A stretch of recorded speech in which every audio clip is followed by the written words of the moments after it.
Hi there, my name is Melissa Waters. I live in Rapid City, South Dakota. I have taught English language learners, second graders, and this upcoming year I'll be teaching first graders. I am currently getting my Master's of Arts in Reading. Now, we're going to be talking about the 5 components of literacy. So that'd be phonics, or the knowledge that each letter represents a certain sound; phonemic awareness, or the knowledge that words can be broken into separable sounds; vocabulary, which are just words that people know or that belong to a language; fluency, the ability to read at an appropriate pace, with accuracy and with expression; and comprehension, the ability to understand what we're reading. Now, all 5 components relate to writing in some way. Students will use phonics and phonemic awareness to create words and to sound words out when they are writing. The better grasp they have on phonics and phonemic awareness, the easier it is for them to write. Our vocabulary dictates what words we can use to express ourselves in our writing. Being a fluent reader can help students become fluent writers who can write quickly and figure out spellings and use vocabulary they know with ease. Writing and reading comprehension go hand in hand, as students often need to respond or answer questions in writing about a text. Comprehension when writing helps students to change their writing and kind of help them get questions on how they can improve their writing or how they can maybe change it around. Now, some instructional strategies that teachers can use to help students with these things are: for phonics, we can teach phonics explicitly and practice each letter individually and practice its corresponding sound. For phonemic awareness, we can use Alconen boxes or just break words up into sounds.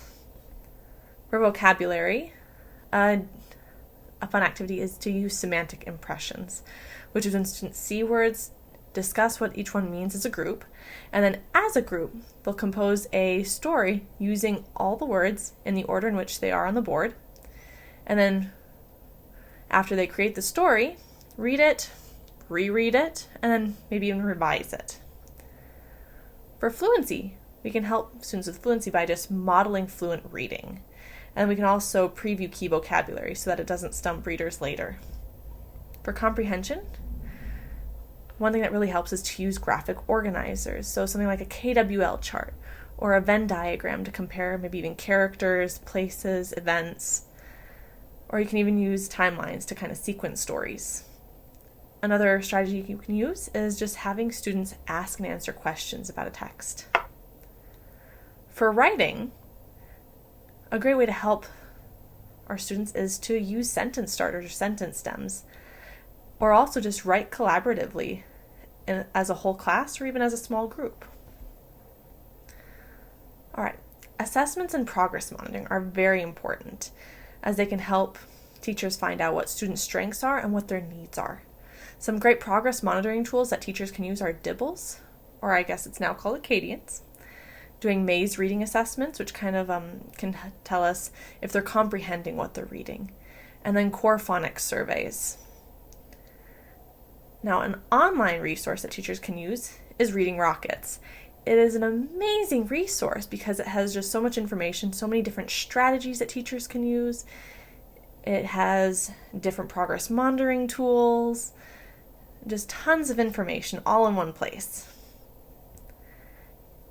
And now, ways that reading specialists can help teachers is to give teachers resources and help them find the right resources for them in their class. They can also help with getting teachers intervention activities, working with groups of students or individual students, co-teaching with a teacher, and also just coaching. So going in, watching a lesson, and then also giving teachers feedback on reading. So I hope you learned something about our 5 components of literacy, how we can better help students. Take care, everyone.